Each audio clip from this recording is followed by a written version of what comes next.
Welcome back, little big heroes. It's finally happened. The Dreams PS4 beta is now closed. I hope you all had a great time with the beta, and if you weren't involved, hopefully you enjoyed some of the footage that has surfaced on the channel since the NDA was lifted. Today I wanted to give my thoughts on my experience with the beta and if it lived up to expectations. Also, as a side note, in Media Molecule's latest blog, they teased that some new Dreams info would be shared this month on the 20th of February. This surely can only mean one thing: a release date. I'll let you heroes speculate on that, but now onto the video. If you enjoyed today's video, why not give us a like? If you're new to the channel, subscribe to become a little big hero, and don't forget to click that notification bell so you're always kept updated on the latest Dreams content. The first thing we have to address before getting into the good stuff was the poor handling of the beta invite codes. Now, I'm not going to talk about the newsletter disappointment, as that was an understandable way to ease players onto their servers. What I am going to talk about is the catastrophe of distributing codes to all of the people who signed up in early January. I'm not exactly sure who is to blame, so I won't be burning Media Molecule by the stake, but they did give the impression that there were plenty of beta spaces. Turns out that wasn't the case, and it wasn't until later that it would be revealed there would be multiple waves of beta invites throughout January. Was this a decision made at the last minute to hold back most of the beta invites, and was it a move by Media Molecule themselves or Sony? What I do know is that Sony were handling and sending these beta invites from January, and there were a lot of problems sending out codes, leaving a lot of eager players disappointed time and time again. It has been such a mess, which is really unfortunate because the beta itself was organised really well in game. I don't think I ever encountered a problem with the beta, not even a server disconnect. With all of that negativity out of the way, let's move on to the real meat of the video, the beta and all of its wonderful creations. As I was looking through, searching for great new Dreams to play, I was constantly hoping that some questions would become answered. How good can the graphics become? Can realism be achieved? Is it possible to see something resembling a traditional game? I have to admit, I thought yes to a lot of these questions. Some of the character and creature sculpts were breathtaking, possibly even greater than I could ever imagine. I started to picture what an entire game could look like with this level of detail, and that's not just with the sculpts, as some of the environments were absolutely stunning. Since this is a beta, I wasn't judging the quality of the gameplay or the animations too harshly. Creators are still getting to grips with the tools, and most people probably would have been working alone. But with this in mind, a ton of Dreams really impressed me, and I can't wait to see these expanded upon or evolved over time in the full game whenever that releases.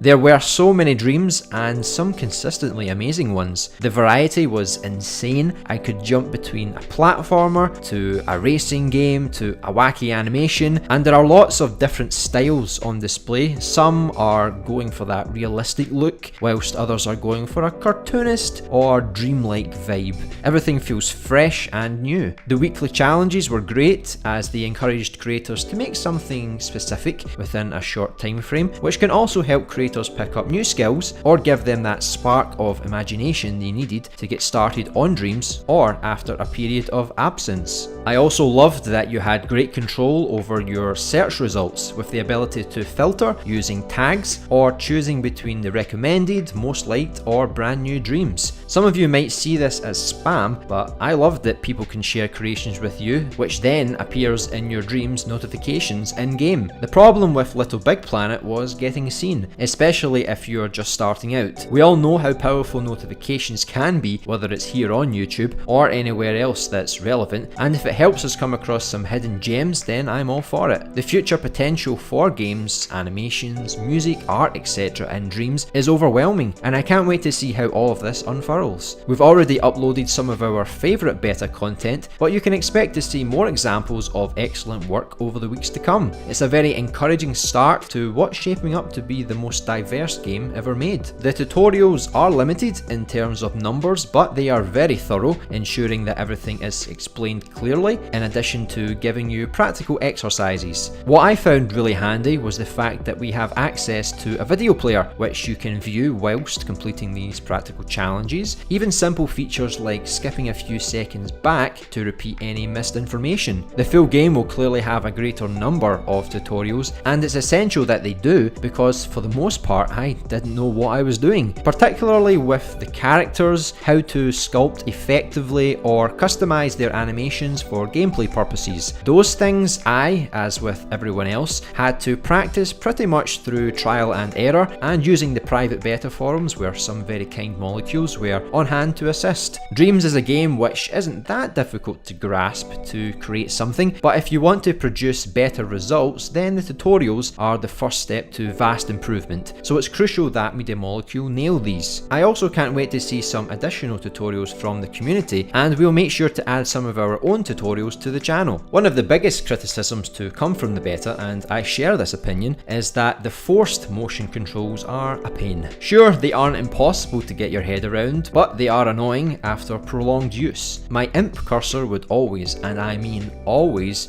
need to be recentered, whether I was in the menus, in a dream, or in create mode. It becomes really distracting, and when it's not centered the way you would like, it feels awkward, like you're dragging a fishing rod around the screen. When I was in create mode, I could understand the need for motion controls to simulate the move controllers, allowing you to have more freedom when sculpting. But when I was trying to do more precise sculpting, I always found it really difficult to keep my hands steady. Even pressing a button on the controller was enough to shake it a little, which made it frustrating when I was trying to be quite delicate. Thankfully, Media Molecule have addressed these complaints and have started to work on a fully non-motion control scheme, so we can now choose between motion and the regular sticks. I think this is wise because it allows us to choose not only what's best for us, but also for the specific task at hand. Like I mentioned, I can see some good use for the motion controls in certain scenarios regarding sculpting, but there are times when it can be very tedious and get in the way. Whilst we are on the topic of motion controls, I wanted to quickly talk about the move controllers and if they are really necessary. If you want to use this control scheme, you must purchase 2 move controllers and a PlayStation camera. The moves have been commonly used by the Media Molecule devs to free sculpt, and they mention regularly that they help to speed up a sculpt and make it easier to add further intricate details. But for me personally, I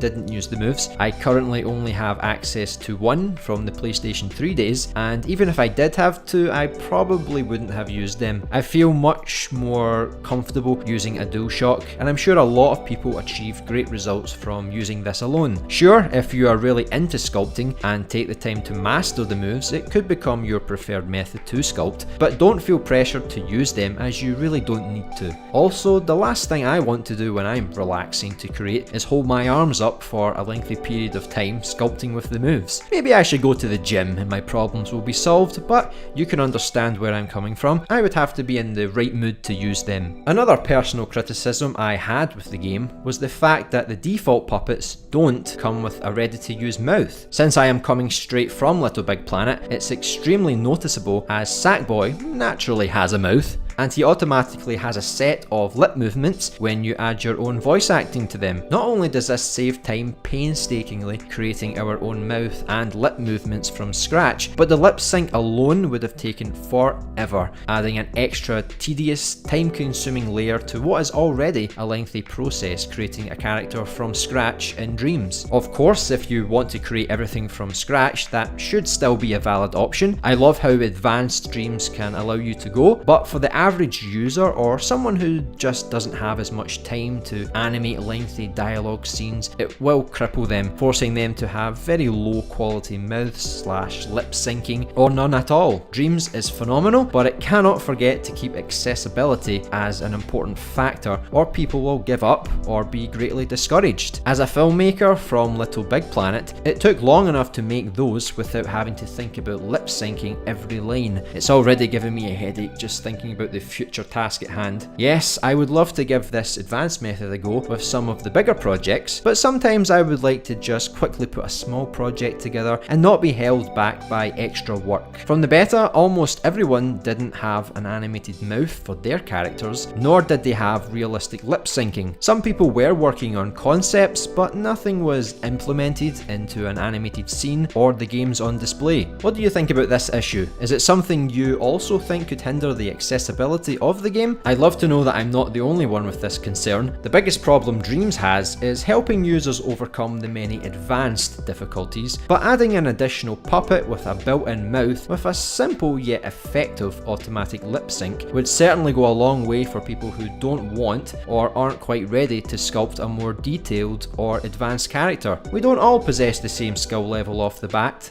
Overall, I'd have to say that the beta was a huge success. It managed to showcase the potential of Dreams, and within only 6 weeks, it's already shaping up to be a very promising creation game. They can't possibly make a perfect game, but it's important to get our feedback across so they can get the game closer to the finish line, and of course give them credit where credit is due. Just like us, it's great to have encouraging feedback to motivate us that extra bit. I hope someone at Media Molecule watched today's video, and if you did, thank you for all of your hard work put into Dreams thus far, and hopefully everyone's feedback can help you finalise a game full of amazing potential. Oh, and if you're not a creator, then don't worry, there's plenty for you to play. I found myself getting distracted from the create mode because there were just so many quality new Dreams to play and experience, and I honestly believe that given 6 months to a year, we could be looking at the beginning of some serious games and animated films. Not to mention a near infinite supply of short one-off Dreams to keep us all busy and feeling inspired daily. The generosity of the community is also something I'd like to applaud, as almost everything creators have made is shareable, and it's incredibly convenient, not to mention a huge help reducing production times, as we can simply open the tools menu in create mode, search for anything, and instantly place it in our scene, whether it's a vehicle, a piece of furniture, or a pre-made character.